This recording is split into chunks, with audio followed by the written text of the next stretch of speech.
C'est une onde de choc pour les gouvernements européens qui redoutent de grands bouleversements politiques. En Grèce, les électeurs ont chassé la vieille garde au pouvoir et leur nouveau Premier ministre, Alexis Tsipras, ouvre la marche pour l'Europe entière en sonnant le glas de la politique de crise des eurostratèges dans son pays. Le peuple veut changer de cap. Alexis Tsipras est en quête d'alliés. Après le président François Hollande à Paris, il rend visite au président de la Commission européenne, Jean-Claude Juncker, à Bruxelles, et pose même main dans la main avec lui. Mais pour le moment, les dirigeants de l'Europe rejettent toutes ces conditions. Idem pour son ministre des Finances. Quand Yanis Varoufakis annonce au président de l'Eurogroupe, Jeroen Dijsselbloem, qu'Athènes ne recevra plus la Troïka, ce dernier abandonne brutalement la partie. À Berlin, Yanis Varoufakis exige de nouvelles négociations, invoquant le fait qu'aucun pays en crise ne pourrait payer ses dettes sans croissance économique. Mais le ministre allemand des Finances Wolfgang Schäuble campe sur ses positions, les mêmes depuis des années. Il faut traiter les causes des problèmes là où ils sont apparus, car c'est seulement là qu'on pourra les solutionner. À la suite de ça, un peu partout, les Européens descendent dans la rue. À Berlin, devant le ministère des Finances, à Athènes, où l'on manifeste pour la première fois depuis des décennies en faveur du gouvernement, et à Madrid, où des centaines de milliers d'Espagnols dénoncent une politique qui ne les aide vraiment pas. Si certains ont été sauvés, ils n'en font pas partie.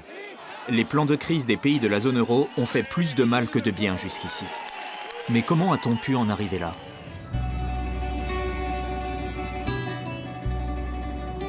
C'est ici, à Athènes, que tout a commencé, au printemps 2010.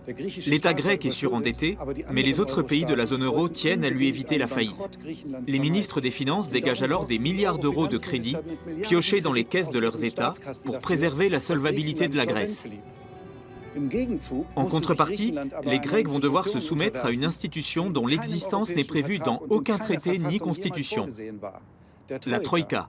C'est ainsi qu'un petit groupe de fonctionnaires s'est soudain trouvé investi du pouvoir de transformer et remanier tout le pays selon la seule volonté de ses créanciers. Et aucun parlement à ce jour n'a le pouvoir de contrôler ces hauts fonctionnaires. Au sein de l'Union, les pays liés par la monnaie unique constituent l'Eurogroupe. En 2010, au début de la crise, leurs gouvernements, représentés par leur ministre des Finances, ont décidé de charger le Fonds monétaire international, la Banque centrale européenne et la Commission européenne, présidée alors par José Manuel Barroso, de contrôler les pays surendettés. Ensemble, les trois institutions forment la Troïka. La Troïka a envoyé jusqu'à 40 experts en Grèce, au Portugal, en Irlande et à Chypre pour négocier ces programmes d'économie avec les gouvernements. Ces eurofonctionnaires ont un pouvoir considérable. Ce sont eux qui dictent aux pays ce qu'ils doivent faire, car les crédits ne sont débloqués que s'ils remplissent les conditions du Memorandum of Understanding, le protocole d'accord. Nous sommes partis enquêter pendant 1 an sur les traces de la Troïka. Au Portugal, à Chypre, en Irlande, à Bruxelles, Londres et Berlin, aux États-Unis et en Grèce. L'objectif des plans de sauvetage était de sortir les pays en crise du surendettement et d'y relancer la croissance économique. Mais cela s'est soldé par un échec. Ces pays affichent tous une dette publique plus élevée que jamais. Leurs économies ont sombré plus encore dans la récession et les millions d'actifs qui ont perdu leur emploi sont aujourd'hui en situation de détresse. Hippocrate se retournerait dans sa tombe s'il voyait l'état de notre système de santé. Mon pays est endetté. Des gens ont pris et détourné de l'argent. Mais nous, on n'y est pour rien, nous. Si je n'ai pas trouvé de travail d'ici juin prochain, je n'aurai pas d'autre solution que d'émigrer. Dans 30-40 ans, il y aura 4 millions d'habitants de moins au Portugal. 40% de la population ? Oui. 60-70% des gens que je connais sont partis. 60-70% de tes amis sont partis ? Oui. Ils ont émigré en Australie ou au Canada pour trouver du travail. Il n'y en a pas ici. Mais on dit que ça repart en Irlande, qu'on y a créé plus de 60 000 emplois. Où ça? Pas en Irlande. Les politiques ont fait 60% d'heureux et mis les 40% restants à la porte en disant simplement « on n'a plus besoin de vous ». Que s'est-il donc passé ? En Grèce, un homme avait clairement énoncé, très tôt déjà, les défauts du programme de la Troïka. L'économiste Yanis Varoufakis. À l'été 2014, il ignorait encore qu'il deviendrait bientôt le ministre des Finances de son pays en faillite.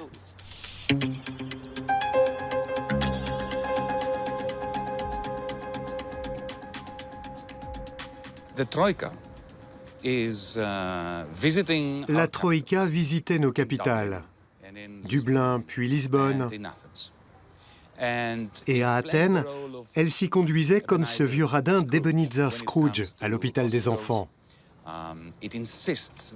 Elle avait insisté pour qu'on licencie les femmes de ménage du ministère des Finances, déjà payées au SMIC, pour réduire les dépenses publiques. Aujourd'hui, les dirigeants européens concernés, comme la chancelière allemande Angela Merkel et son ministre des Finances Wolfgang Schäuble, affirment que le déficit et la dette de la Grèce étaient tellement élevés qu'il n'y avait pas d'alternative à ces grosses coupes budgétaires. S'ils avaient vraiment voulu stabiliser la Grèce et le marché financier européen, ils auraient dû immédiatement alléger la dette du gouvernement grec. Au lieu de cela, ils ont déstabilisé le marché financier. Ils ont créé une dette permanente et irremboursable et monté une nation contre une autre. Ce moment restera l'un des pires épisodes de l'histoire de notre continent. Ce que vous dites paraît plausible, mais ça a aussi des allures de grande conspiration. Ce n'était pas une conspiration, mais une opération très simple, motivée par une question: comment rester au pouvoir? Monsieur Juncker l'a dit, nous savons ce qu'il faut faire, mais pas comment rester au pouvoir après. N'oubliez pas qu'avant 2008-2010, tous les gouvernements, conservateurs ou sociodémocrates, soutenaient énormément le secteur financier. Nos politiques avaient une sorte de pacte faustien avec les banquiers. On vous laisse faire ce que vous voulez et vous nous versez un petit quelque chose pour financer nos États. Si bien que, quand la crise est arrivée, totalement inattendue pour eux, ils n'avaient ni la capacité analytique, ni l'autorité morale nécessaire pour dire à ces banquiers « Vous savez quoi? Vous êtes hors jeu ».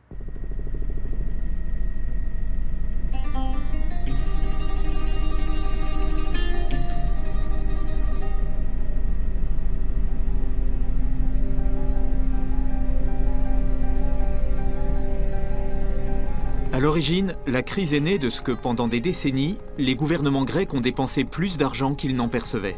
Malgré un taux d'endettement dangereusement élevé, la Grèce a profité, en entrant dans la zone euro, de taux d'intérêt en baisse. Ce qui a conduit certains politiques à créer des milliers d'emplois publics pour leurs amis et à lancer d'ambitieux projets comme les Jeux Olympiques de 2004. Le tout grâce à plus d'emprunts encore, accordés sans scrupule par des banques de toute l'Europe.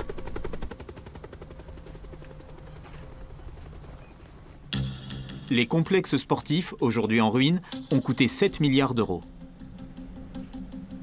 Et le petit pays a investi davantage encore dans l'armement, au point d'afficher le plus gros budget défense par habitant de l'OTAN. Pour les fabricants français et allemands, ces blindés, frégates et autres sous-marins représentaient des marchés de plusieurs milliards, décrochés souvent à la faveur de pots de vin. Autant dire que la France et l'Allemagne ont bien profité de ce boom économique financé par la dette. Mais en 2010, quand la Grèce s'est retrouvée au bord de la faillite, les deux pays ont ignoré la part de responsabilité des banques et des facilitateurs d'affaires français et allemands. À Bruxelles, Francfort et Berlin, les esprits avisés savaient déjà en mai 2010 que la Grèce n'allait jamais rembourser ses dettes.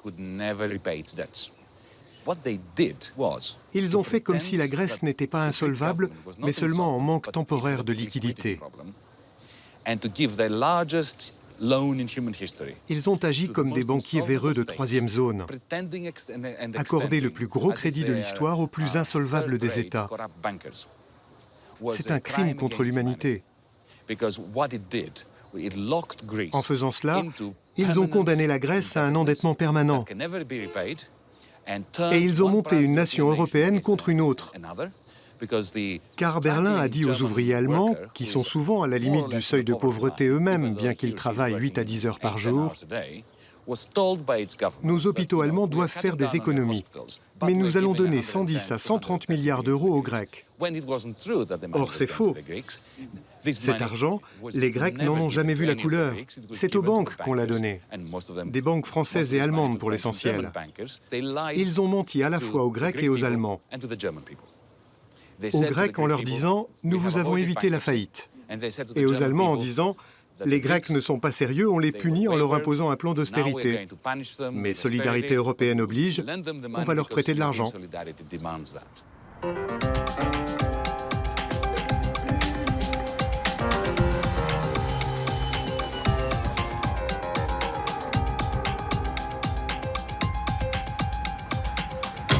Washington, siège du Fonds monétaire international, aujourd'hui dirigé par Christine Lagarde.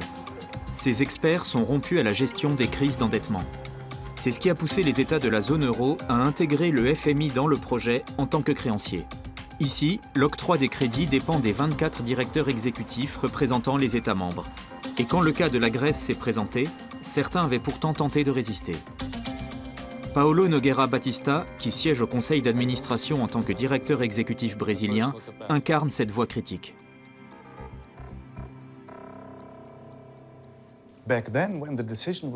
À l'époque, quand la décision a été prise, n'a-t-il pas été question de commencer par restructurer la dette publique de la Grèce? Par lui accorder une remise de dette pour qu'elle soit viable? Ça aurait été la solution la plus raisonnable, non? C'est exactement ce que j'avais écrit dans le document que nous avons présenté au conseil d'administration. La Grèce en serait mieux sortie si l'on avait allégé sa dette d'emblée. Le gros problème qui s'est posé alors, c'est que le règlement du FMI ne permettait de réduire la dette que si elle était viable, c'est-à-dire remboursable selon un agenda prédéfini. Et les membres du FMI rechignaient à l'affirmer. Alors ce qui s'est passé, et ce fut un rude moment pour le FMI, c'est qu'on a modifié le règlement pour l'adapter à la situation. On y a ajouté une clause qui permet au FMI de prêter une très grosse somme à un État membre, même si sa dette ne peut très probablement pas être qualifiée de viable. On aurait donc changé les règles internes du FMI du jour au lendemain pour la Grèce? J'ai été très choqué à l'époque par l'absence de transparence de la procédure. Il fallait éplucher un compte-rendu long comme le bras pour comprendre ce qui s'était passé. Ce n'était pas un point à l'ordre du jour? Non, pas explicitement. C'était une mauvaise décision et nous l'avons payée au prix de notre réputation.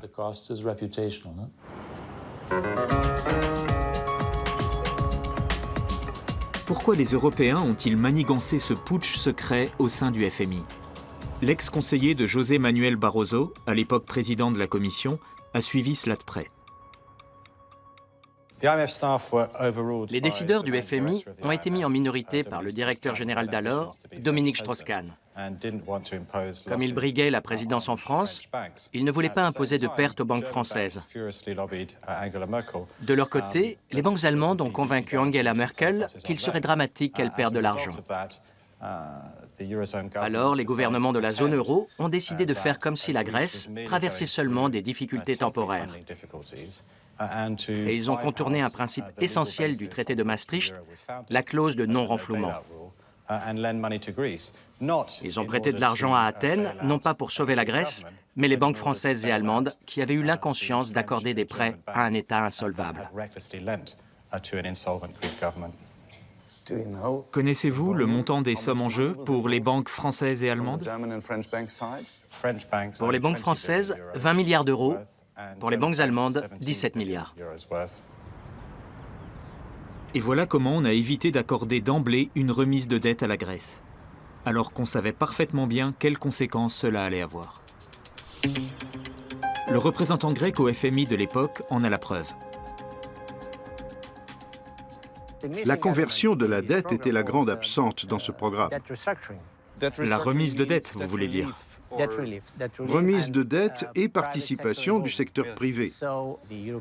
Les Européens avaient imposé un plan de réforme drastique aux Grecs sur une période très brève, 3-4 ans. Et les experts du FMI doutaient dès le départ de son succès, le délai accordé pour combler le déficit budgétaire étant trop court.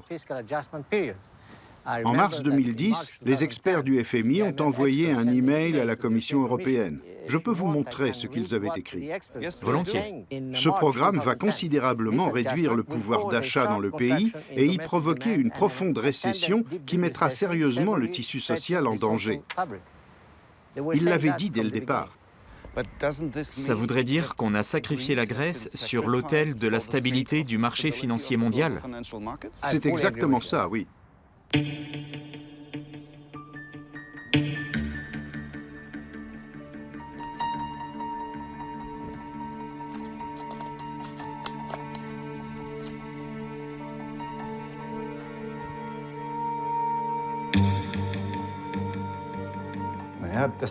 Ce courrier prouve qu'il savait que s'il n'accordait pas de remise de dette à la Grèce, elle devrait faire de telles coupes budgétaires que des millions de Grecs sombreraient dans une misère profonde.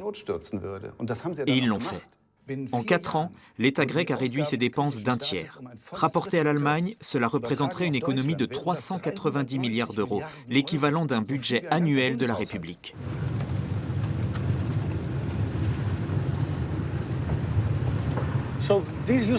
C'était un quartier commerçant très fréquenté ici. Et regardez, seul un magasin sur 2 est encore ouvert aujourd'hui.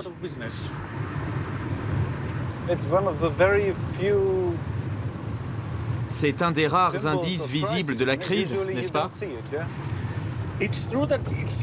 C'est vrai, la crise ne se voit guère.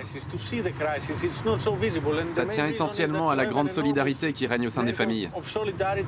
Ça permet de cacher un peu les choses. Oui, je vois.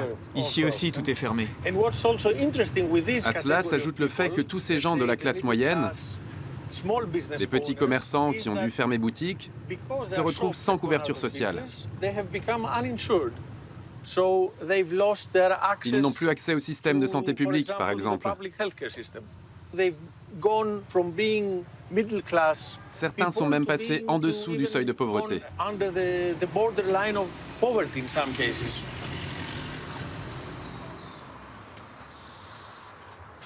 Κύριε Κώστα. Να σας γνωρίσω το Χάραλντ. Harald, voici Monsieur Costas. Monsieur Costas nous prie d'excuser l'absence d'éclairage et l'état du magasin. Depuis combien de temps il est vide? 20 mois. Le loyer était de 900 € par mois. Puis 800, 700, 600 et maintenant 500 €. Presque à moitié prix, personne ne loue. C'était une rue commerçante. Oui, il y a beaucoup de boutiques ici. C'était une rue très commerçante et aujourd'hui elle est morte. Qu'est-ce qu'on vendait ici? Des vêtements, femmes et enfants. Qu'est-ce que vous allez faire de ce local? Qu'est-ce que je peux bien en faire? Je le louerais même pour 400 €. Mais personne n'en veut. Personne n'a de quoi payer. Vous feriez mieux de le vendre ou de le donner. Le donner, oui, parce que le vendre, je n'y arriverai jamais. Merci beaucoup. Au revoir. Au revoir. Merci, au revoir.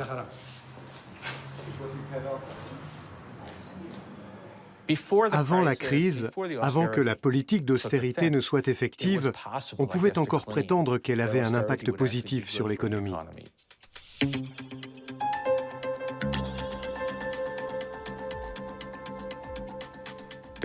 C'était un avis répandu. Mais aujourd'hui que nous en avons l'expérience, le constat s'impose. En fait, l'austérité atrophie une économie, et dans des proportions bien supérieures à celles des réductions budgétaires. Quel a été l'impact de tout ça sur l'économie européenne? Il y a une corrélation évidente entre politique d'austérité et déclin économique.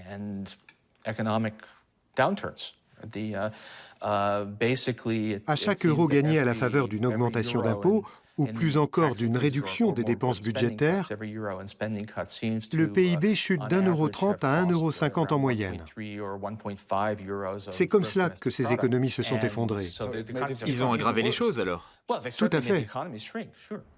Success story veut dire que pour la Troïka, le sauvetage de la Grèce est une réussite, c'est bien ça? Oui, et voilà les chiffres de cette grande réussite.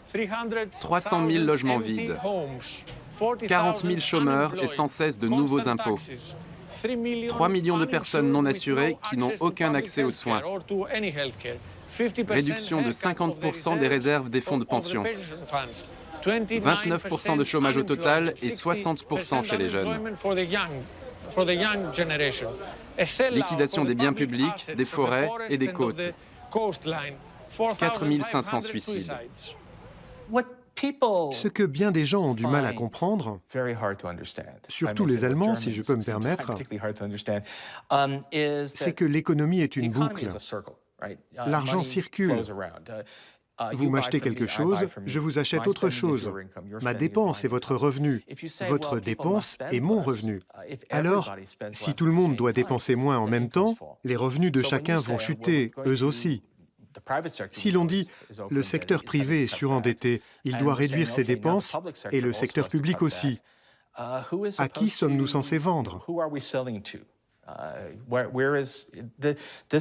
ne peut pas marcher si tout le monde fait pareil. Paul Krugman évoque ici ce que les économistes appellent le paradoxe de l'épargne. Dans une économie nationale, les dépenses des uns sont les recettes d'un autre. Les achats des ménages sont les recettes des entreprises. Et les salaires versés par les entreprises sont les recettes des ménages. Les impôts des entreprises et des ménages sont les recettes de l'État. Et inversement, toutes les dépenses de l'État sont les recettes des entreprises et des ménages. C'est pourquoi tout le monde ne peut pas économiser en même temps. Car économiser, c'est encaisser plus d'argent qu'on en dépense. Ce n'est possible que si d'autres dépensent plus qu'ils ne reçoivent et s'endettent. Donc si tout le monde veut encaisser plus d'argent qu'il n'en dépense, et que plus personne ne veut s'endetter, les revenus de tous baissent, et l'économie s'effondre. C'est ce paradoxe de l'épargne qui sévit dans les pays en crise. Alors pourquoi le fait-on, en dépit des preuves évidentes que vous avez évoquées? L'Allemagne s'appuie sur sa propre expérience et se dit « On est venu à bout de nos difficultés économiques de la fin des années 90 avec notre plan d'austérité de 1999-2000. Maintenant, notre pays va bien. Pourquoi les autres ne pourraient-ils pas faire pareil? Eh bien parce que l'Allemagne s'en est sortie grâce à ses forts excédents à l'exportation et que ces derniers n'ont été possibles que grâce au boom économique financé par la dette dans des pays comme l'Espagne. Or aujourd'hui, l'Allemagne dit à l'Espagne « Faites comme nous, mais on ne fera pas comme vous ». L'Allemagne pense que la politique d'austérité fonctionne parce qu'elle ne voit que sa propre expérience. Mais ça dépend du contexte.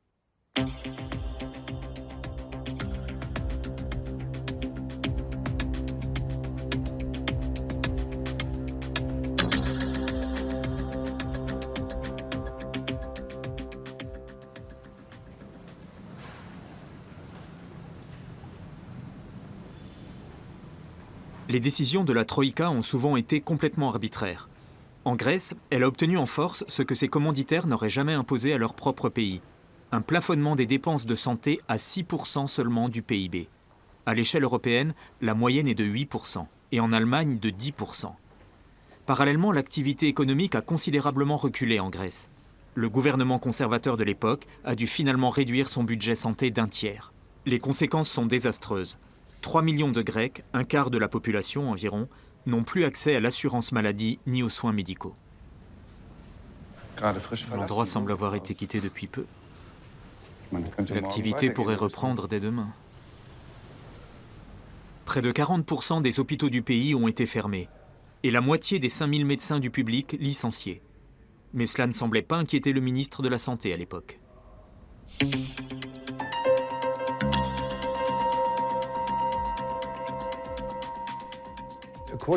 Selon le Memorandum of Understanding, le protocole d'accord entre le gouvernement grec et ses créanciers, les dépenses publiques pour la santé ne doivent pas excéder 6% du PIB.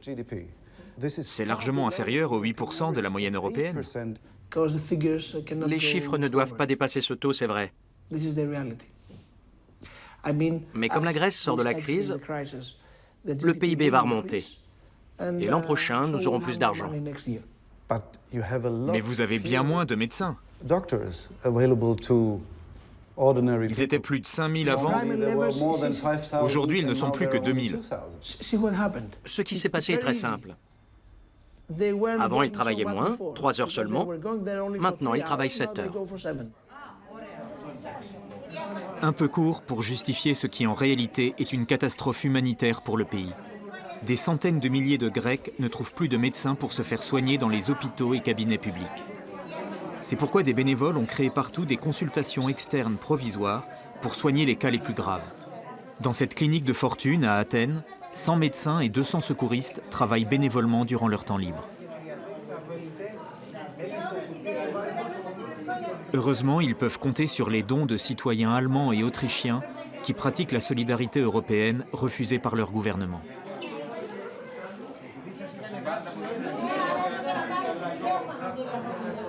En Allemagne, les médias nous disent que le système de santé grec est inefficace, qu'il est hypertrophié et que les médecins sont corrompus.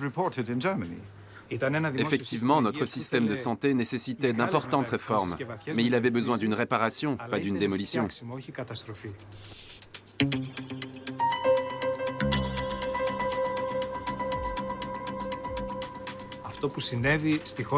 Or, on n'a absolument pas réparé les failles, qui ne manquaient pas pourtant.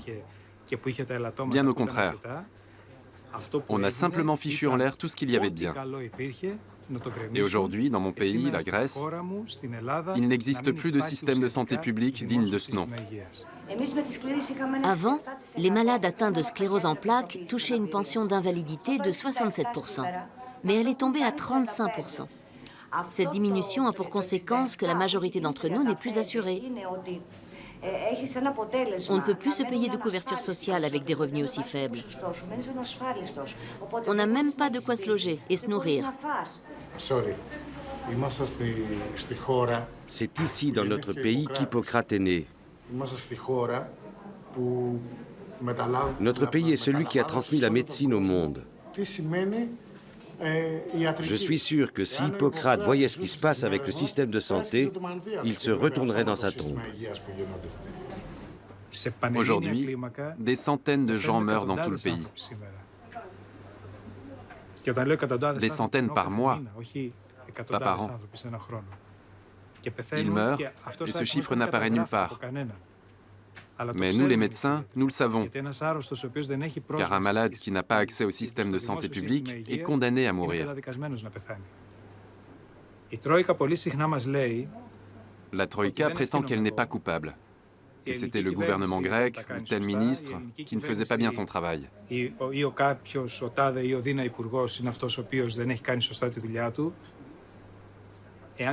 quand on lit le mémorandum de prêt, de la première à la dernière ligne, on voit bien que tout, vraiment tout ce qui s'est produit dans notre système de santé y figurait déjà.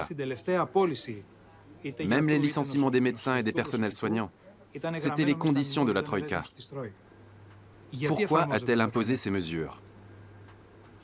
Parce que nous avons des problèmes économiques? Par incompétence? Par bêtise? Non, rien de tout cela. C'est leur idéologie. Celui qui a de l'argent peut vivre, celui qui n'en a pas peut mourir.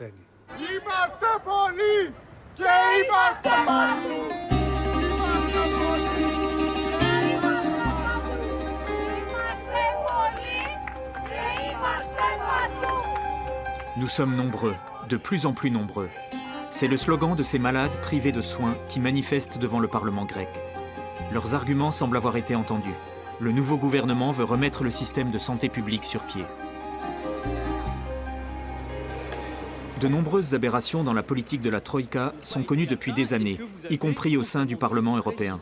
Mais les eurodéputés ont attendu la fin 2013, peu avant les législatives, pour lancer une enquête. Et cette enquête n'a abouti qu'à une mise en cause de la légitimité démocratique de la Troïka. Car celle-ci agissait bien pour le compte des gouvernements de la zone euro, mais hors du cadre du traité sur l'Union européenne.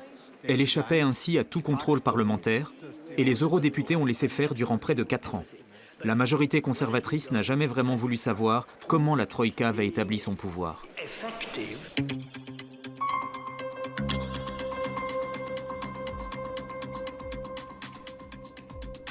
C'est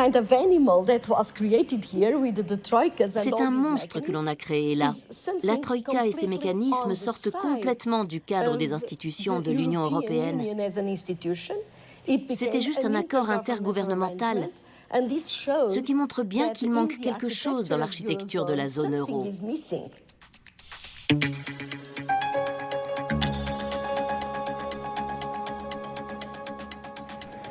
Parce qu'évidemment, pour un fonctionnaire, c'est facile d'aller dire « réduisez les soins de santé en Grèce ». Parce que lui, il ne paye pas le prix politique de ça. Mais quand le débat se transporte dans une assemblée parlementaire, y compris le Parlement européen, où se trouvent des députés grecs, ça devient plus délicat politiquement à porter de dire « nous, députés européens, imposant à la Grèce des mesures qui réduisent les soins de santé et qui donc se traduisent très concrètement par plus de maladies, plus de sida, plus de morts. L'austérité, littéralement, tue. »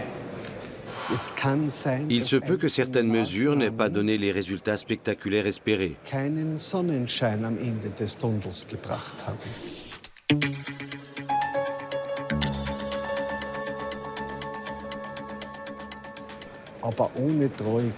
Mais sans la Troïka, il n'y aurait pas de résultat du tout. Sans l'intervention de l'Union européenne, ces pays auraient fait faillite. Mais évidemment, il faut regarder aussi quelle est la majorité au Parlement européen. La majorité au Parlement européen était, et est encore plus aujourd'hui, une majorité de droite qui, en fait, soutient cette idéologie.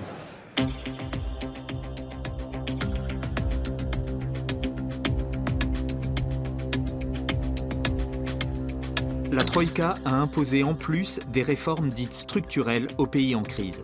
Là aussi, elle s'est inspirée d'une idéologie à l'emporte-pièce qui veut que le chômage soit le fruit de salaires trop élevés et d'un trop grand encadrement du licenciement. Au Portugal, on a beaucoup facilité le licenciement, supprimé les indemnités de départ et réduit les salaires jusqu'à moins 20%. Et les conventions collectives ont perdu leur caractère obligatoire. Au début de la crise financière, près de la moitié des salariés portugais relevaient d'une convention collective.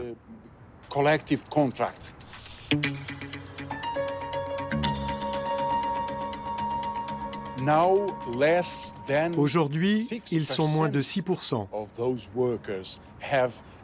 Les autres n'ont plus que des contrats individuels qui les rendent très vulnérables face aux pressions exercées par leurs employeurs.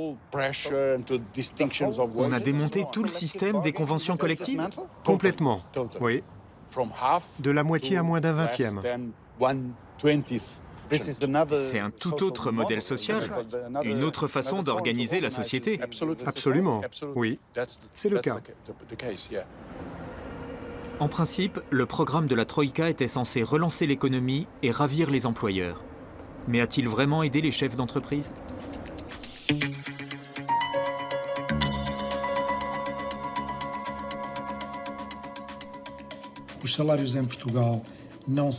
Les salaires sont peu élevés au Portugal. Le salaire minimum lui-même n'est que de 485 € par mois. Et le salaire moyen se situe autour de 1 000 €.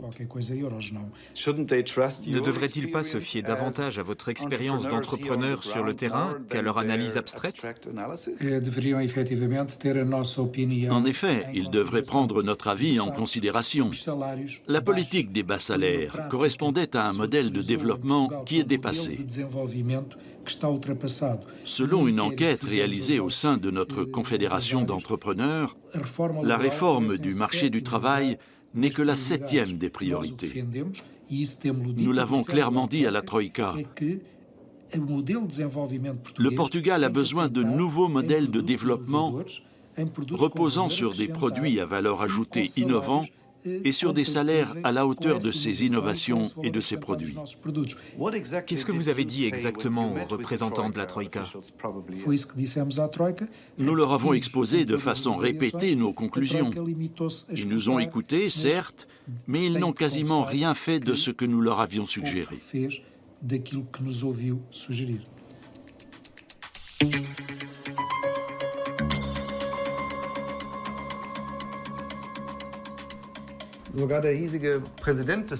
Même le patron des patrons portugais nous a dit que le coût de la main-d'œuvre et le droit du travail n'étaient pas le problème des membres de sa confédération.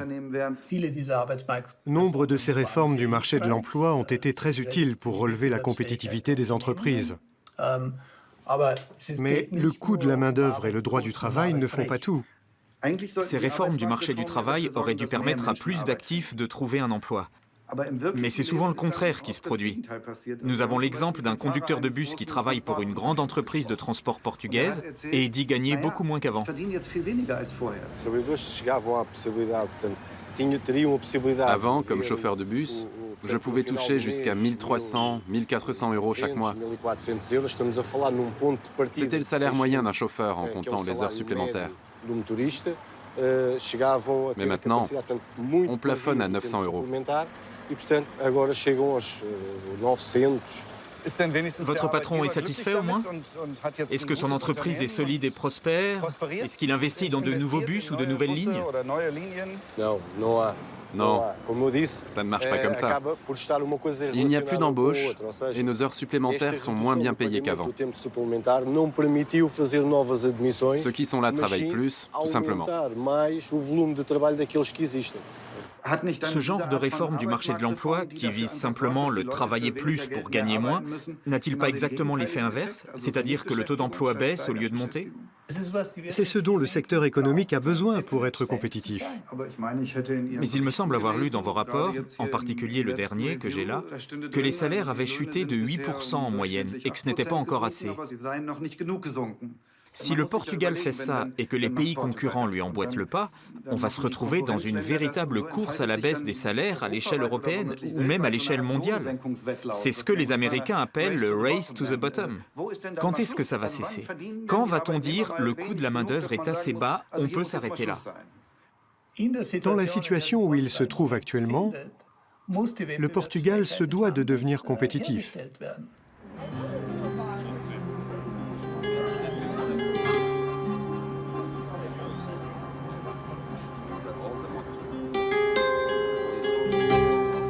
Je travaillais dans une agence de voyage. Et elle a fermé? Non, mais comme j'étais la plus jeune, c'était la solution logique. Ah, le plus jeune et le premier licencié. Et maintenant, je suis au chômage. Moi aussi, je suis au chômage. Quel métier faisiez-vous avant? Je suis ingénieur technico-commercial.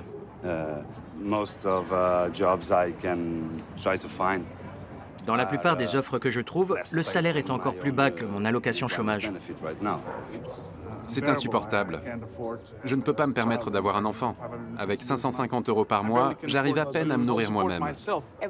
Tout tourne autour de 400, 500 euros maximum. Ce qu'on vous propose, ce sont des emplois au salaire minimum?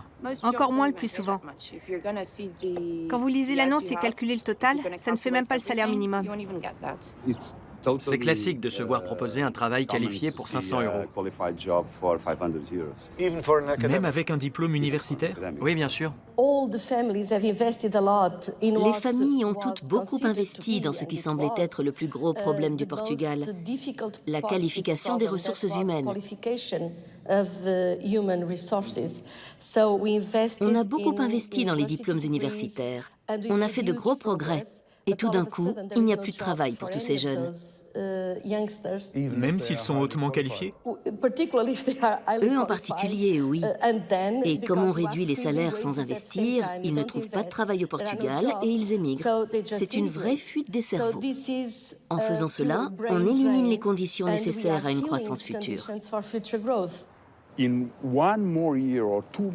D'ici un an ou deux, 10% de la main-d'œuvre, la plus qualifiée surtout, aura quitté le pays. C'est une tragédie démographique. L'Institut national des statistiques estime que si ça continue encore quelques années, nous retomberons à 6 millions d'habitants. Au lieu de 10 millions actuellement? De 10 à 6 millions, oui. C'était notre population moyenne au XIXe siècle.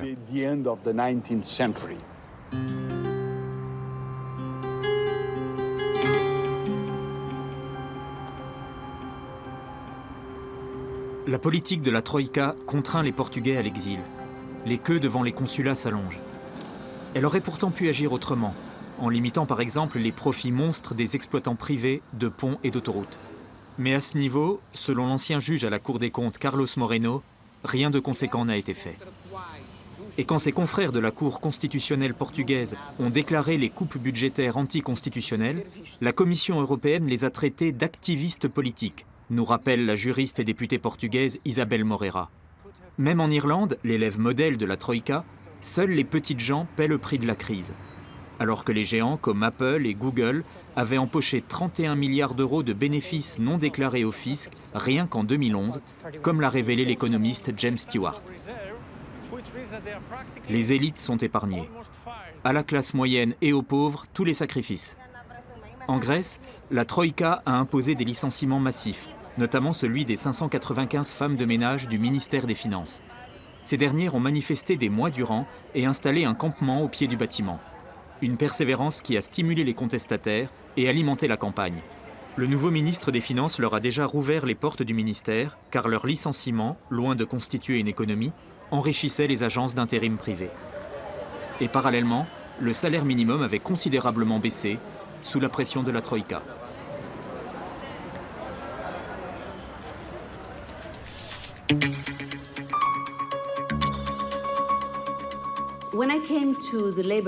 À mon arrivée au ministère du Travail, la Troïka avait déjà négocié une série de mesures avec mon prédécesseur visant à supprimer les conventions collectives et accroître la flexibilité du marché de l'emploi, sans aucun garde-fou. Ils voulaient vraiment supprimer les conventions collectives ? Exactement. Supprimer le dialogue social, ce qui va à l'encontre des traités internationaux de l'OIT. L'Organisation internationale du travail ? Oui, et bien sûr à l'encontre de ce qui se fait en Allemagne et dans d'autres pays. Pour quelle raison ? À l'évidence, pour que les employeurs aient le dessus et décident seuls du montant des salaires. N'était-ce pas une façon de signer l'arrêt de mort des syndicats aussi ? Ils sont allés plus loin encore. Ils voulaient que le gouvernement puisse seul imposer les modalités en matière de salaire minimum et de règlements salariaux. C'est bien qu'aujourd'hui, le gouvernement a le droit d'imposer ses conditions. Mais c'est une nouvelle forme d'économie planifiée. Voilà pourquoi le dialogue social était mort en Grèce.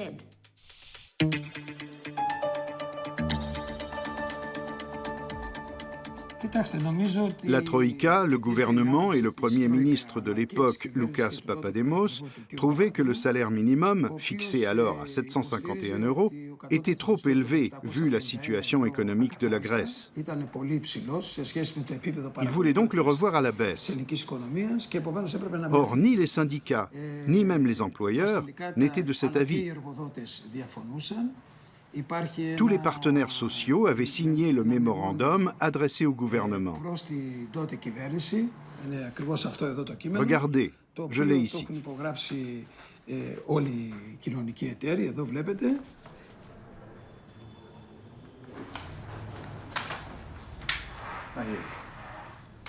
Athènes, février 2012, au Premier ministre Loukas Papadémos. On l'avait envoyé à tous les dirigeants de partis aussi, pour les appeler à refuser la baisse du revenu minimum de 751 à 586 €. Mais ça n'a pas été pris en compte. Le montant du salaire minimum a quand même été réduit, mais par décret gouvernemental, sans passer par le Parlement. Il n'y a pas eu de vote au Parlement. Non, il craignait que les députés ne l'acceptent pas.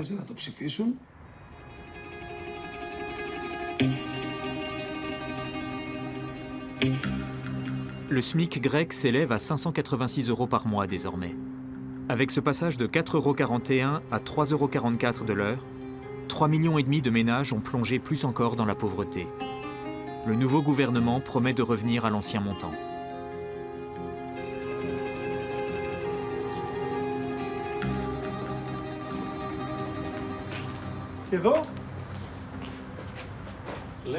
Le salon, la télé, parfait.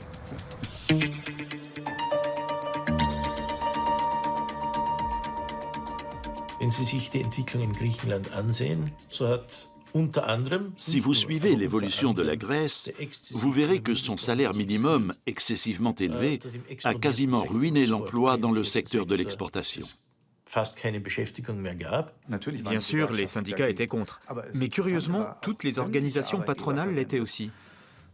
Vous ne voyez pas les choses comme il le faudrait. Le ministre du Travail n'était pas pour non plus. Et il nous a rapporté qu'au sein du Conseil des ministres, les représentants de la Troïka lui avaient dit « Si vous ne le faites pas, nous ne débloquerons pas la prochaine tranche du plan de sauvetage ». Ce n'est pas du chantage et de l'abus de pouvoir, ça?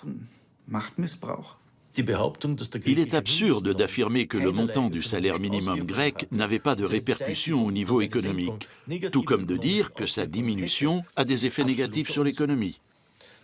Les Grecs vous embobinent.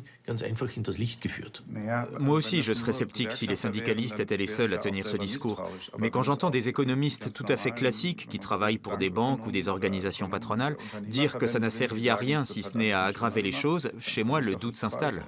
Ce que j'ai entendu de la bouche du ministre grec des Finances et de toute une série d'économistes grecs est très différent.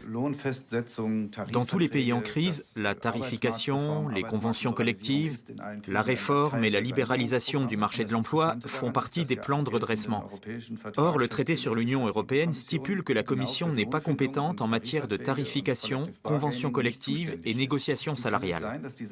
Comment se peut-il alors que des fonctionnaires de la Commission, qui d'un côté n'ont pas compétence dans ce domaine, se l'approprient au sein de la Troïka et y fassent exactement le contraire de ce que stipule le traité? N'est-ce pas une violation du traité de Maastricht pour le compte de l'Eurogroupe? La réponse, vous la connaissez déjà, j'imagine. Mais je vais vous la donner quand même. Tout ce qui s'est fait dans ces pays en crise ne relevait pas des activités de l'Union européenne dans le cadre de la procédure législative ordinaire. Il s'agissait de mesures mises en œuvre dans le cadre de l'Eurogroupe, de la zone euro, par des institutions particulières. Et il n'était pas là-bas en tant qu'organe législatif, mais en tant qu'expert de l'Eurogroupe. Le traité sur l'Union européenne permet-il qu'une seule et même personne endosse ces deux rôles différents? Non, absolument pas.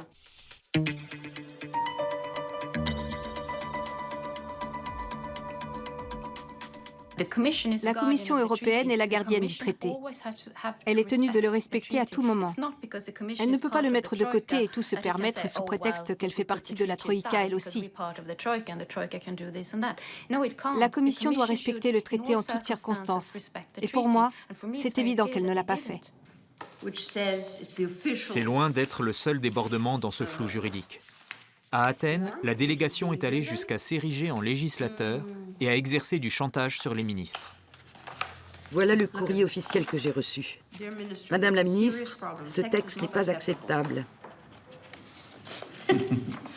Des éléments clés en sont absents et de très nombreux commentaires et propositions ont été ignorés. Ils l'ont entièrement barré et reformulé? Ils effaçaient le texte et en mettaient un nouveau à la place. Il y a eu beaucoup d'allers-retours comme ça. Ils ne se contentaient pas de commenter vos projets? Non, c'était clairement une version différente. À chaque projet, sa nouvelle version? Jusqu'au dernier mot. Mais nous étions des fonctionnaires élus. Et eux n'étaient que des bureaucrates et des technocrates. J'ai été ministre pendant 13 mois. L'essentiel de mes efforts et de mes soucis était de mener à bien les négociations avec la Troïka.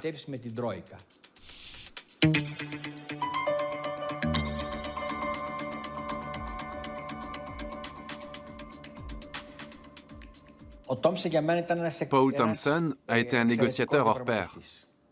Comment vous a-t-on traité, vous, un ministre, un élu? Il y a eu du chantage. Et on a humilié mon pays. Un soir, à 23 h, j'ai reçu un coup de fil de lui. Il m'a dit « Cela dépend de toi si la Grèce obtient ou non la prochaine tranche de crédit de 8 milliards d'euros. » Tout ça parce que M. Thompson voulait un symbole de soumission. Oui. De crainte et de soumission. Il ne respectait pas ma fonction de ministre d'un État souverain.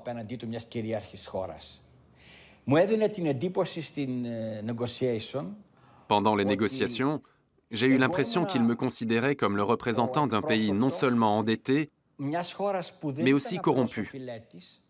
Un pays de fainéants et d'incapables. Je crois qu'il a pris tout cela sur un plan personnel. Il avait soif de vengeance.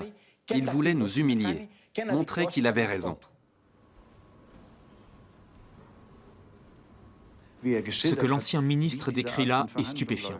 La façon dont ce genre de négociation se déroule, dont le chantage s'exerce, dont l'humiliation fait partie intégrante de la procédure, honnêtement, je n'imaginais pas que c'était à ce point. Et surtout que tout ce qui importait, c'était de servir les intérêts personnels de l'autre.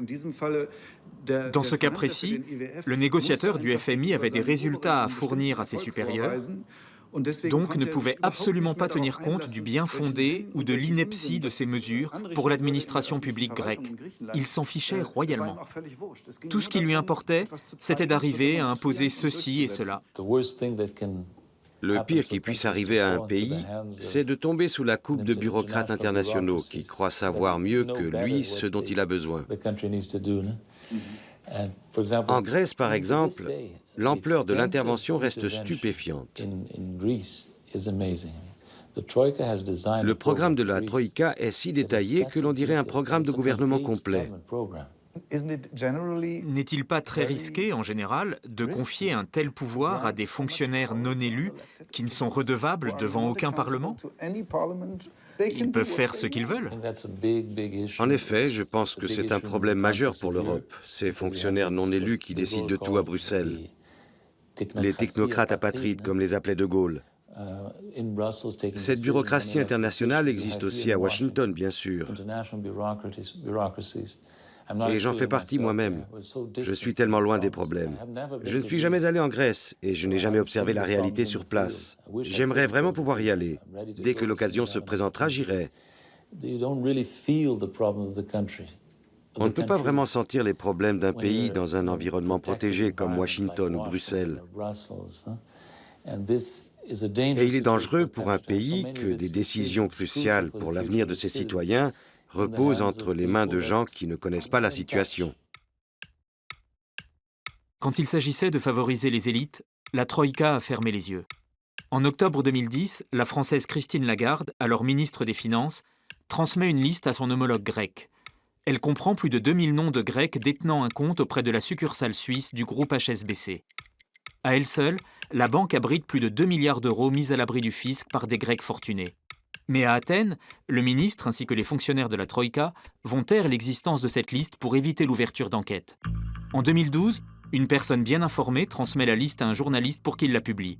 Depuis, elle circule sous le nom de Liste Lagarde, et Christine Lagarde, elle, est aujourd'hui directrice générale du FMI. La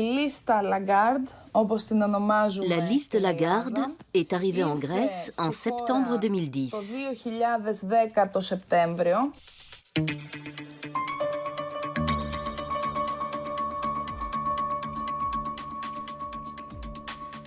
Combien de ces évadés fiscaux présumés ont été poursuivis 4 ans après?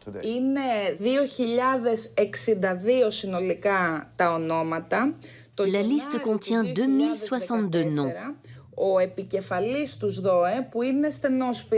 En janvier 2014, le chef de l'autorité chargé d'enquêter, un proche du Premier ministre Antonis Samaras, a déclaré que des contrôles avaient été menés pour 6 personnes. C'est incroyable, mais facilement explicable. Car sur cette liste, il y a des politiques, des parents de politiques, et une série de gens impliqués dans ce que nous qualifions aujourd'hui en Grèce de système de collusion frauduleuse. L'un des objectifs premiers du plan de réforme de la Troïka pour la Grèce n'était-il pas de stopper l'évasion fiscale des riches? Sur le papier, uniquement.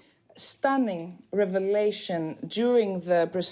apparu de manière saisissante lors de la procédure devant la commission chargée d'enquêter sur la liste Lagarde.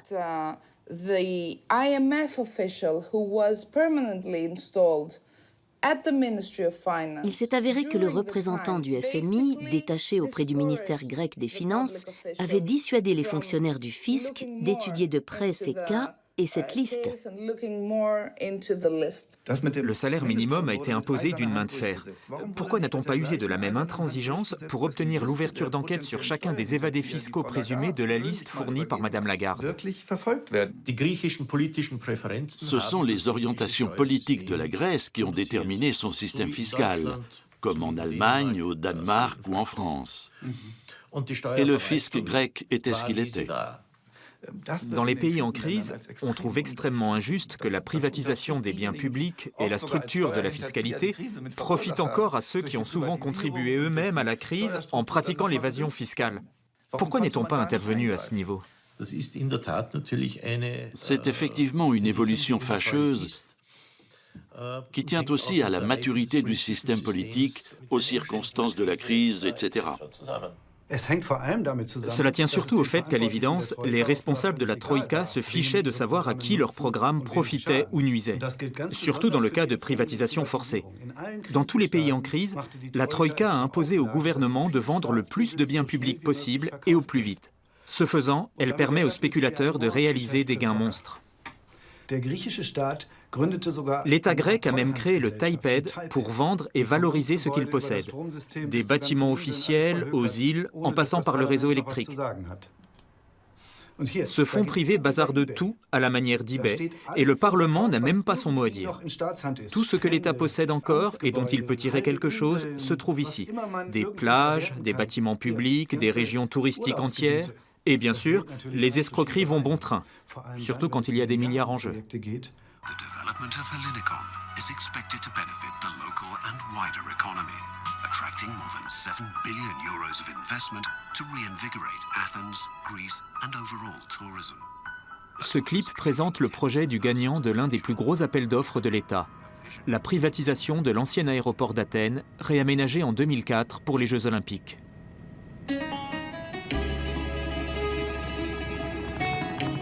Le site fait 3 fois la taille de la principauté de Monaco. 4 km de côte et de plage. Un terrain à bâtir très convoité, près du centre d'Athènes. Mais le TAIPED a piloté l'opération de manière à ce qu'il ne reste qu'un candidat, la société Lambda, propriété du milliardaire grec Spiro Latsis. Et cette dernière a décroché le terrain, officiellement estimé à 1,24 milliard d'euros, pour moins de la moitié de ce prix. Le pays est en train de se faire piller par un petit groupe de gens. Il n'y avait personne d'autre pour enchérir sur cette offre. Une procédure de privatisation sans enchérisseur?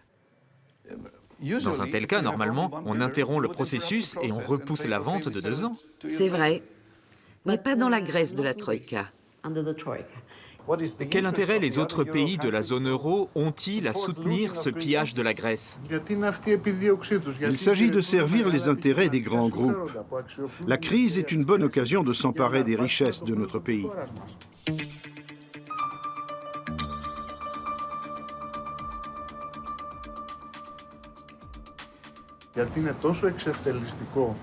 C'est un prix ridicule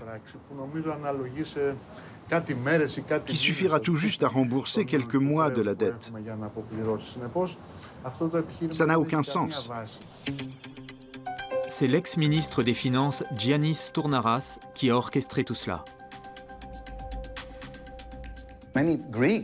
De nombreux Grecs que nous avons rencontrés considèrent qu'on est en train de brader leur pays à des investisseurs étrangers. L'immense site d'Hellinikon, par exemple, qui fait 3 fois la principauté de Monaco. J'ai l'impression que vous vous trompez dans vos calculs. Vous oubliez que les investisseurs vont aussi investir ici. Mais vous le faites en dépit de l'opposition de la population concernée. Chaque euro investi dans le projet Hellinikon génère 5 euros dans l'économie grecque, grâce à l'effet multiplicateur. On parle de plus de 50 000 emplois, mais ça ne repose sur rien. C'est une histoire à dormir debout. Le contrat lui-même a-t-il été rendu public? Nous ignorons tout de son contenu. Plusieurs députés ont exigé la publication des faits à de nombreuses reprises, afin que le peuple grec soit en mesure de juger sur pièce. Mais le TAIPED, le fonds chargé de conduire les privatisations, est une société privée. Et en tant que tel, il n'est pas tenu de divulguer ces informations. À qui profite la vente du site d'Ellinikon exactement? Qui sont ces investisseurs? Ο κύριος Λάτσης, που μέσω της Lambda Development φαίνεται να αποκτά... Spiro Latsis et Lambda Development vont très certainement obtenir le site. Το πρόσωπο που υπήρξε... Spiro Latsis est l'homme à qui appartenait l'Eurobank. Et par ailleurs, il est très lié au groupe EFG, lui-même associé au plus gros dépôt inexpliqué placé sur un compte suisse. L'affaire n'a pas été élucidée, mais son nom figure sur la liste Lagarde. Et pourquoi la Troïka n'est-elle pas intervenue? Elle aurait pu le faire, non?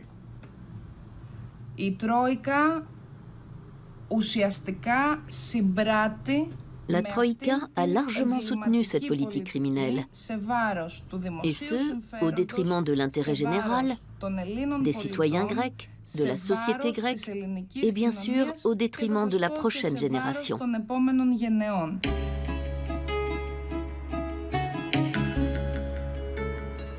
Ellinikon n'est pas un cas isolé. Dans tous les pays européens en crise, les citoyens perdent des milliards dans la liquidation de biens publics qui leur appartiennent de droit. Tout y passe, même l'eau, alors que la France et l'Allemagne ont suspendu sa privatisation chez elles. Et les groupes censés racheter les compagnies grecques sont ceux que l'on a écartés depuis longtemps ailleurs. Pour Maria Kanelopoulou, qui se bat contre la gestion de l'eau par le secteur privé, il rafle tout ce qu'il reste de l'argenterie grecque. Le réseau portugais, modernisé très récemment, s'apprête à tomber entre les mains des mêmes groupes. Et d'après José Gonçalves, responsable d'un service municipal de distribution d'eau, ils n'auront pratiquement pas à investir pendant 10-15 ans, par contre ils toucheront aussitôt de gros bénéfices. On s'est mis à vendre des biens publics pour pouvoir survivre. De sobrevivência.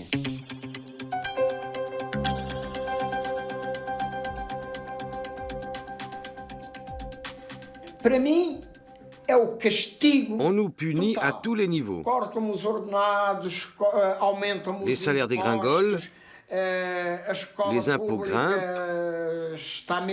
l'enseignement public se dégrade, le système de santé est en difficulté. Les assurances sociales nous couvrent moins qu'avant, le taux de chômage est énorme et ainsi de suite.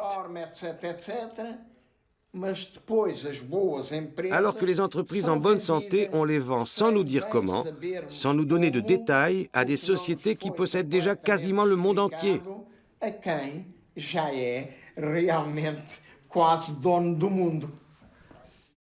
Ne serait-il pas plus avisé d'exclure l'eau de ces plans de privatisation pour montrer à ces gens que l'on prend leurs difficultés au sérieux? C'est une décision du gouvernement portugais et des élus locaux. Alors, vous pourriez au moins ne pas soutenir ça. Dans les rapports trimestriels que vous avez publiés ces 3 dernières années, vous mentionnez chaque fois la privatisation de l'eau et ce genre de choses. Ça mérite d'être étudié de près. Mais en général, l'expérience montre que les entreprises privatisées sont gérées de manière plus efficace.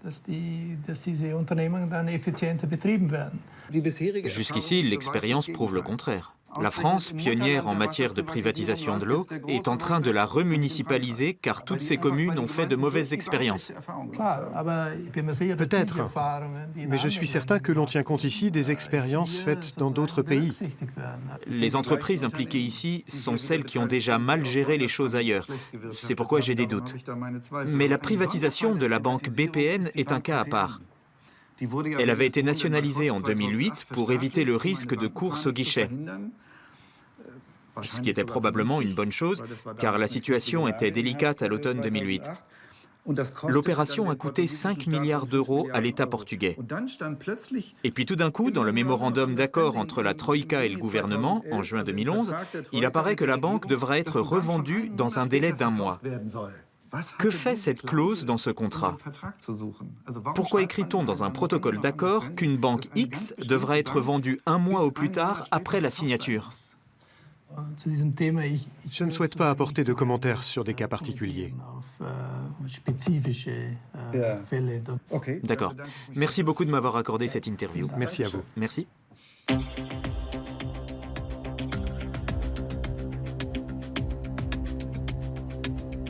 Cette vente précipitée de la BPN, plus ou moins imposée par la Troïka, ne s'est manifestement pas faite dans le respect des règles.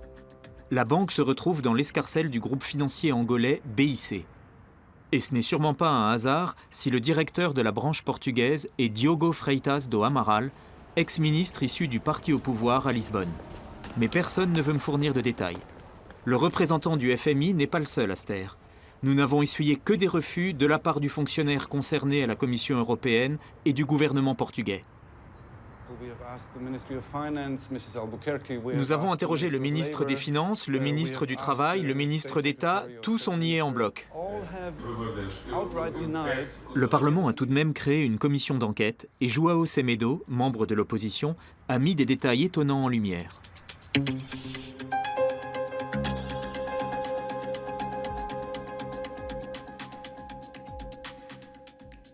Il y a une clause étrange dans l'accord entre le gouvernement portugais et la Troïka. Cette disposition engage le gouvernement à vendre la banque BPN dans un délai d'1 mois après la signature. Savez-vous pourquoi elle figurait dans le mémorandum?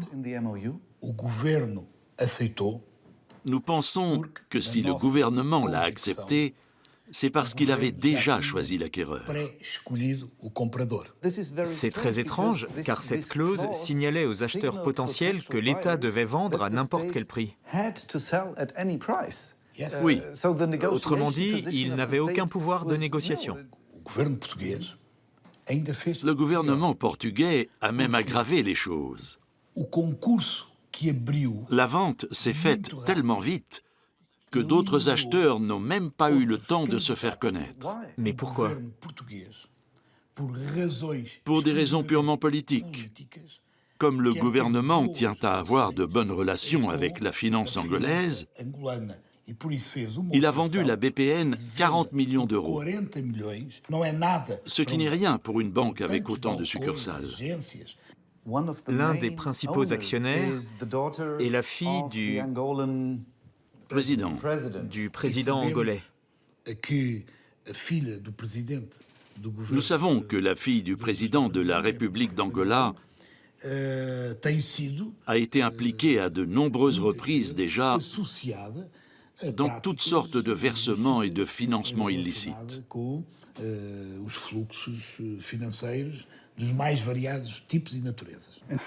Combien d'argent le gouvernement a-t-il perdu dans cette transaction?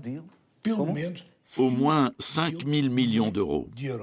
5 milliards d'euros? 5 milliards d'euros. Pourquoi la Troïka a-t-elle soutenu ce gaspillage absurde? Parce qu'en signant l'accord avec la Troïka, le gouvernement portugais espérait que la vente de la BPN lui permettrait de ne plus perdre d'argent avec cette banque. Mais c'est faux. L'État continue d'en perdre, pas avec la BPN, mais avec les actifs toxiques qu'elle a laissés. Comment est-ce possible? Ces actifs continuent d'exister au sein de 3 structures. C'est ce qu'on appelle des bad banks? C'est ça.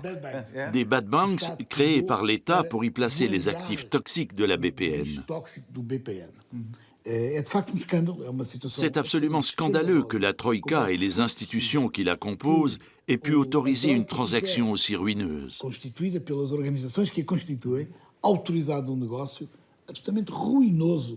Autrement dit, les institutions de la Troïka contribueraient à camoufler des relations suspectes, voire corrompues? La Troïka affirmera toujours que seul l'État portugais en est responsable. Jamais elle ne reconnaîtra sa responsabilité, alors que c'est elle qui a orchestré la vente de la banque. C'est d'autant plus stupéfiant qu'il s'est produit quasiment la même chose en Grèce au même moment. Là aussi, la Troïka a forcé le gouvernement à risquer des milliards d'euros de pertes en lui faisant vendre les banques nationalisées. Après l'échec du premier plan de sauvetage grec, les gouvernements des autres États de la zone euro ont dû se rendre à l'évidence. Sans remise de dette, l'État grec courait droit à la faillite. Si bien qu'en 2012, l'Eurogroupe a contraint les créanciers privés de l'État grec, c'est-à-dire les banques et investisseurs, à le soulager de 108 milliards d'euros. Mais comme on avait attendu 2 ans pour le faire, les banques grecques ont été les plus touchées par cet allègement de la dette. La plupart des autres, allemandes et françaises surtout, avaient déjà tiré leur épingle du jeu. Si bien que les Grecs ont dû s'endetter de 50 milliards d'euros supplémentaires pour sauver leur banque du naufrage. Dès lors, les 4 grandes banques grecques étaient nationalisées de fait. Mais la Troïka a forcé la Grèce à les reprivatiser au plus vite et à n'importe quel prix. Ce qui est déjà fait en partie, avec des conséquences absurdes. Des fonds d'investissement américains ont acheté des actions de banques grecques à prix sacrifiés et ils font d'énormes profits. La société de John Paulson, par exemple, grand patron américain de hedge funds, a annoncé près de 6% de bénéfices au premier trimestre 2014, rien qu'avec des titres grecs. Combien d'argent l'État va-t-il récupérer lors de la revente des banques à des investisseurs privés? Juste une partie, les 2 tiers environ. 2 tiers? C'est une assez bonne estimation du désastre devant lequel nous nous trouvons. La Troïka a fermé les yeux sur le processus de recapitalisation des banques grecques, soit par complicité, soit par bêtise. Mais comme les représentants de la Troïka à Athènes sont des gens instruits, très malins, je penche plutôt pour la complicité. Quand je vois ce que l'État grec a payé pour une action de l'Eurobank et ce que les fonds d'investissement américains ont versé pour le même titre, je me dis c'est pas possible. On ne peut quand même pas renoncer comme ça à plusieurs milliards alors que chaque euro est vital. Vous faites erreur si vous pensez que l'on a délibérément offert quelques milliards à je ne sais qui.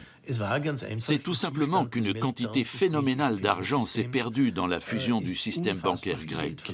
Ça ne fait aucun doute. J'ai abordé la question avec Theodoros Pantalakis, qui a lui-même dirigé l'une des banques nationalisées. Je lui ai demandé pourquoi les Grecs n'avaient pas pu procéder comme les Américains et conserver ces banques jusqu'à ce qu'elles redeviennent rentables et puissent être revendues avec un bénéfice. Il m'a répondu que cela aurait certainement été faisable, mais que le gouvernement grec avait cédé aux exigences de ses créanciers qui voulaient qu'ils revendent les banques au plus vite.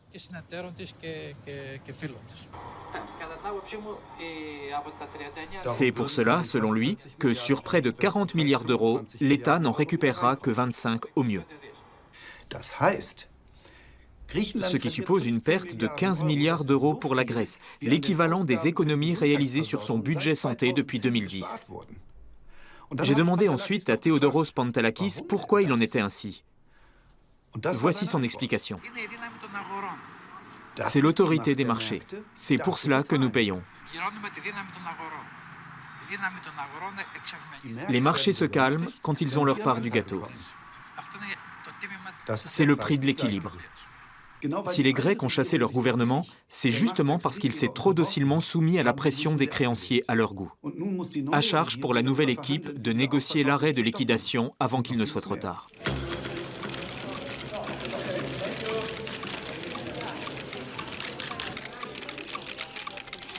Monsieur Varoufakis, vous avez dit que vous ne pouviez pas poursuivre le programme en cours, qu'il en fallait un autre. Quelles conditions du programme actuel votre gouvernement n'est-il pas prêt à satisfaire ou en mesure de satisfaire? Si l'on classe les nombreuses affaires de corruption et de pillage des deniers publics de la plus grave à la plus insignifiante, on s'aperçoit que le programme de réforme actuel ne s'attaque qu'aux petits problèmes et délaisse complètement les gros. Voilà pour le premier point. Deuxièmement, ce n'est pas que nous ne nous sentions pas engagés par l'accord avec la BCE, le FMI et nos partenaires européens. Mais nous cherchons un moyen de reconsidérer la philosophie macroéconomique et le contenu microéconomique des réformes du programme existant. Notre gouvernement représente une chance pour l'Europe. Nous venons d'être élus. Nous avons l'élan nécessaire pour en finir avec cette mentalité du business as usual. Nous disons à nos partenaires européens, ça ne vous plaît peut-être pas que nous ayons été élus car nous sommes un parti de la gauche radicale, mais servez-vous donc de nous pour tourner une page en Grèce et en Europe.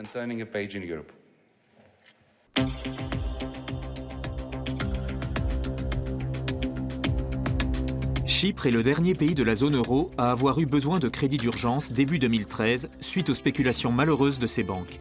Mais dans ce cas, l'Europe a voulu frapper fort pour l'exemple. Elle n'a pas débloqué de fonds publics pour sauver les établissements bancaires, et ce d'autant plus qu'ils avaient la réputation d'encourager la fraude fiscale et le blanchiment d'argent sale.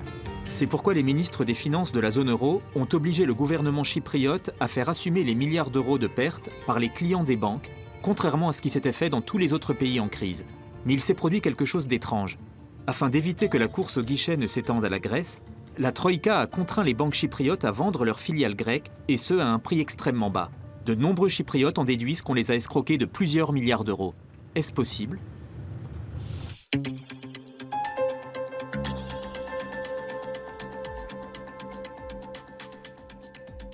En mars 2013, quand Chypre a eu besoin de crédits d'urgence, la Troïka a soumis leur obtention à la vente des filiales grecques des banques chypriotes.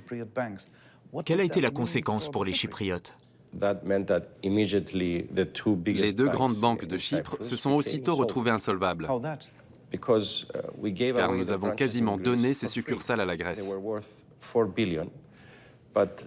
Elles valaient 4 milliards d'euros. Mais la décision s'est prise au niveau européen et nous a obligés à ne les vendre que 500 millions. Cette décision nous a fait perdre 3,5 milliards d'euros. Et à l'inverse, la Banque du Pirée, qui a hérité de ses succursales, y a gagné 3,5 milliards d'euros. On a imputé ces pertes aux déposants chypriotes, alors que ça n'a pas eu de conséquences pour les déposants grecs.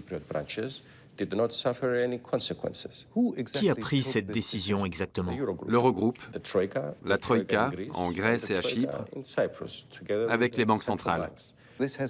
Et ils l'ont fait délibérément ? Cela s'est fait intentionnellement, oui, parce que quelqu'un, au niveau politique, a décidé que Chypre était moins importante que la Grèce.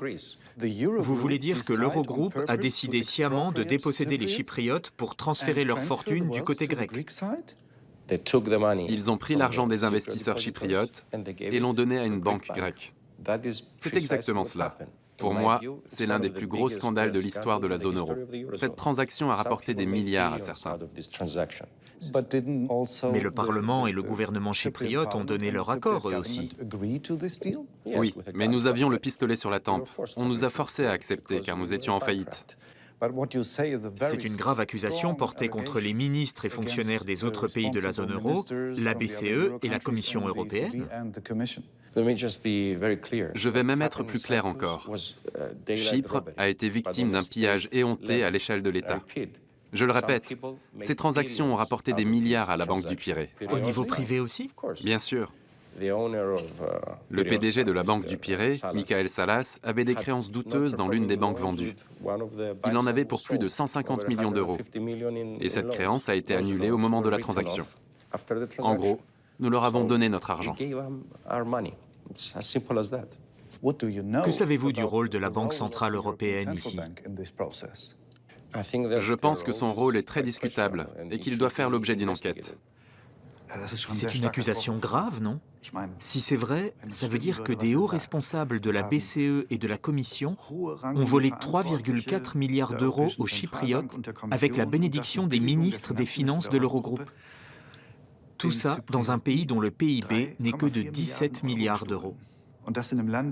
La banque grecque à qui ces crédits et autres investissements ont été transmis a annoncé 3 semaines plus tard un bénéfice de 3,4 milliards d'euros.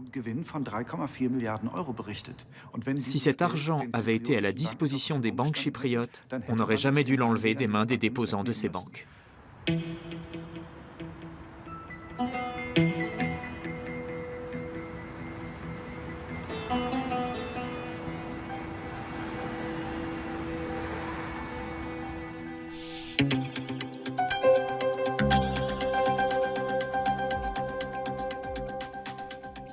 Vous avez déposé une plainte devant la Cour de justice à Luxembourg.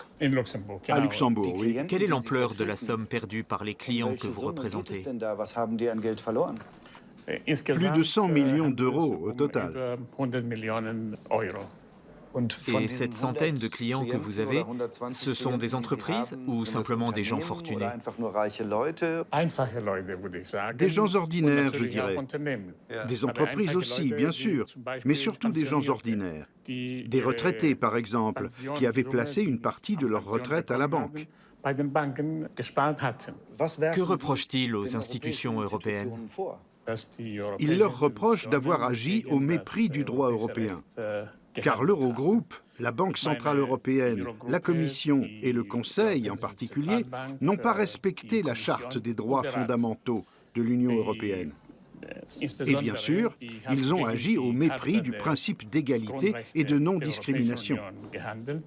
Quel rôle la BCE a-t-elle joué dans tout ça? M. Asmussen avait dit à la République de Chypre que si elle n'adoptait pas le plan de sauvetage de l'Union européenne avant le 21 mars, l'aide financière aux banques chypriotes serait stoppée. Comment la Banque centrale peut-elle adresser une remarque d'ordre politique à un membre de l'Union européenne? Vous pensez que la BCE a enfreint le droit européen par l'intermédiaire de son directeur allemand, Jörg Asmussen? Elle a agi illégalement.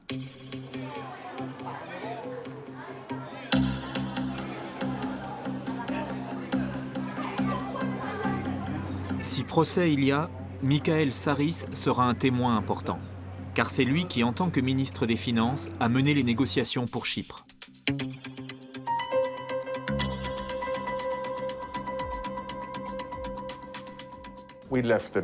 Nous avons quitté les négociations en disant que c'était inacceptable.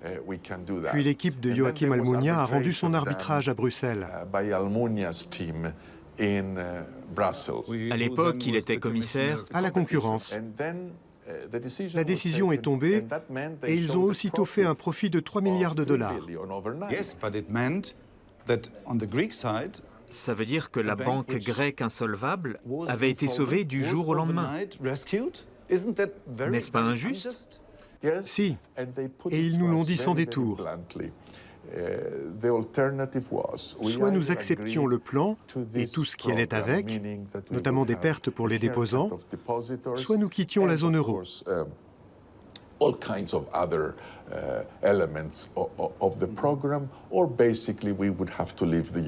Et ça aurait été une catastrophe monumentale pour notre économie. Alors on n'avait pas le choix. C'était marche ou crève.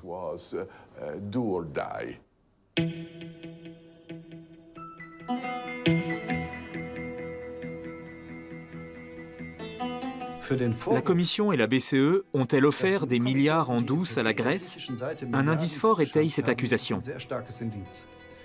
Il s'agit d'un email que l'employé de la Commission en charge du dossier a envoyé à tous les participants peu avant la décision finale. Ce document explique le déroulement de la transaction. Et tout à la fin, on trouve ce tableau qui confirme ce que me disait Nicolas Papadopoulos. Pour la vente des filiales grecques des banques chypriotes, les fonctionnaires de la Commission ont délibérément fixé un prix beaucoup trop bas, que les Chypriotes furent obligés d'accepter. Et un mois plus tard, la Banque du Pirée, heureux acquéreur des succursales des banques chypriotes, affichait un accroissement de capital de 3,4 milliards d'euros. La Troïka semble bien avoir fait cause commune avec une banque grecque.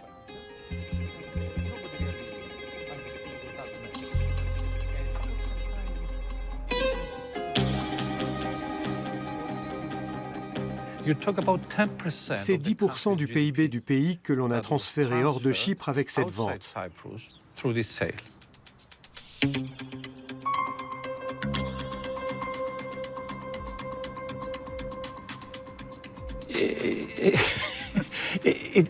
Ça ne sent pas bon. Les Chypriotes veulent des explications. Des erreurs ont été commises et quelqu'un doit en payer le prix. Mais le prix fixé était manifestement excessif et seuls les petits l'ont payé. Nous ne disposons pas d'assez d'informations pour juger s'il s'agit d'erreurs ou de corruption, mais ce genre de questions ne peut pas continuer de planer au-dessus des institutions européennes. Il me paraît essentiel de lancer une enquête au niveau européen. Allez-vous vous battre devant le Parlement nouvellement élu pour initier d'autres enquêtes sur des affaires passées? Il n'y a pas eu d'enquête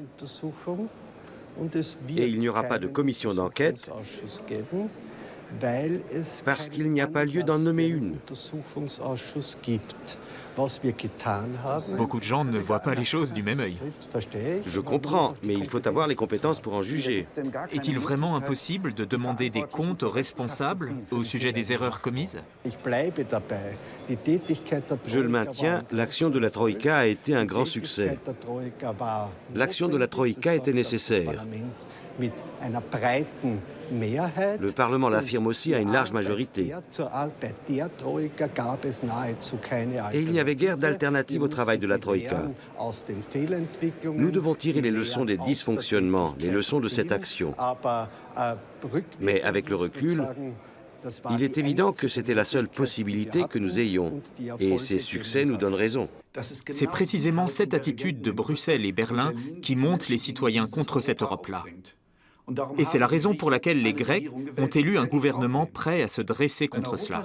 En continuant de refuser toute explication et d'assumer leurs erreurs, les dirigeants européens compromettent toutes les avancées apportées par la construction européenne ces 30 dernières années. Avec une telle politique, l'Europe, jadis synonyme d'espoir, d'avenir meilleur, apparaît désormais comme une menace pour beaucoup. Alors qu'on pourrait bien évidemment répartir le poids de la crise plus équitablement. Et on pourrait aussi demander des comptes aux responsables. Et surtout, changer de cap après le fiasco des plans d'austérité et tenter de redonner un avenir aux pays en crise via l'investissement. Alors pourquoi ne l'a-t-on pas fait depuis longtemps? De nombreuses études psychologiques et sociologiques montrent que les personnes qui ont des convictions profondes ne changent pas d'avis, même face à l'évidence. Et même que plus elles en savent, plus elles résistent.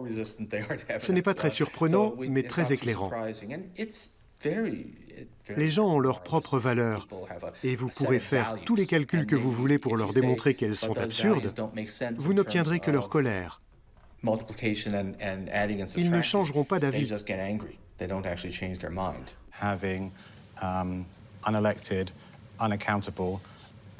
Ces fonctionnaires, non élus, non redevables, et souvent incompétents, qui décident à Bruxelles du sort des gens dont ils ignorent tout et qui ne peuvent pas leur demander de compte, ça ne fonctionne pas.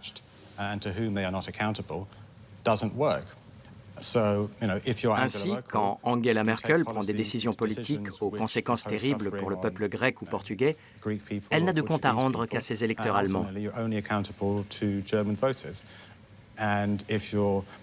Et quand on travaille à la Commission, on y est à vie. Bien sûr, on doit des comptes à son supérieur,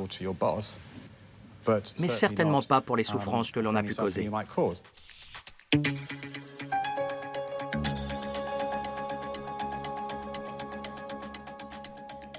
Comment se fait-il que ces gens aient un tel pouvoir?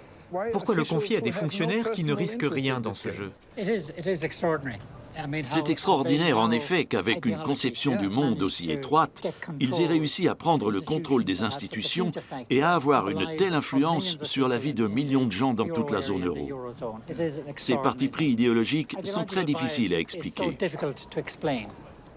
Comment ont-ils pu prendre le pouvoir sur toute la Commission? Probablement parce qu'ils ont commencé à travailler quand la pensée néoclassique, néolibérale, était dominante. L'idée que les dettes publiques sont une mauvaise chose, que moins il y a d'État, mieux c'est. Pour eux, les décisions du secteur privé sont toujours bonnes, celles du secteur public toujours mauvaises. Cette idéologie prévalait à leur entrée en fonction. Mais c'était il y a 20 ans. Oui, c'était il y a 20 ans, et ils en sont toujours là. Ils n'ont rien appris. Ne diffusez surtout pas ça. Une puissance incontrôlée qui n'a de compte à rendre ni au Parlement ni à l'opinion publique. Voilà ce qui fait de la Troïka cette puissance incontrôlable. Combien de temps cela va-t-il encore durer? les responsables du FMI, de la BCE et de la Commission européenne n'ont voulu répondre à aucune de nos questions.